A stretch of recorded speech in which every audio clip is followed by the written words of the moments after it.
ช่วงปลายฝนต้นหนาวสกลนคร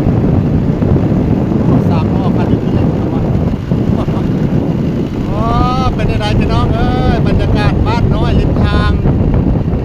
สวยงามบ่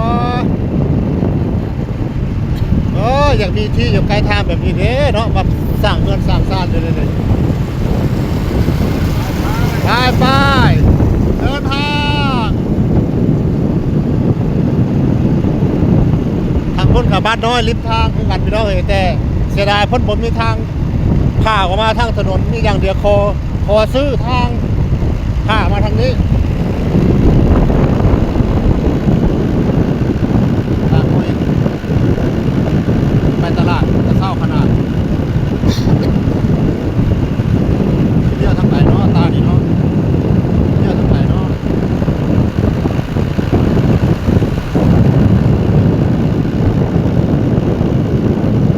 เส้นทางท่าแร่ศรีสงคราม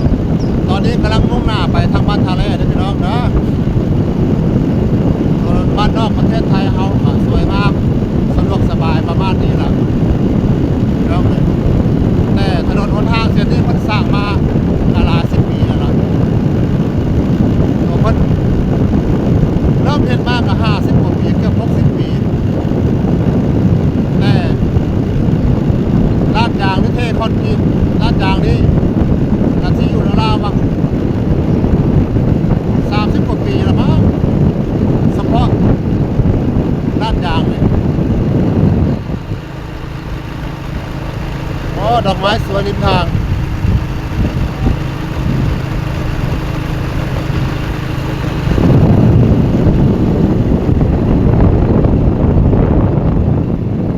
บ้านริมทางซาเล้งนี่คาแคร์หมู่น้อยปั๊มน้ำมันหมู่น้อย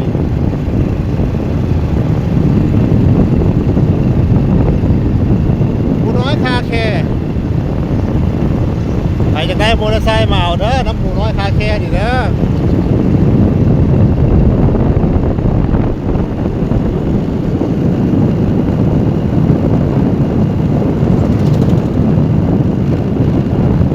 คุณตานั่งพิงแดดว่าจะไปเมื่อสกลไปหาเมียน้อยรับว่าหัวตาเนี่ย ได้นะว่าเท่าแต่ยังมีเมียน้อยผมบอก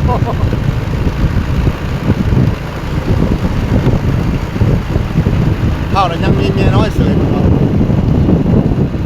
ลาเขาแล้วก็รับมาหาลูกหาหลานเรากับคนนั้นนะ80 กว่าปีละ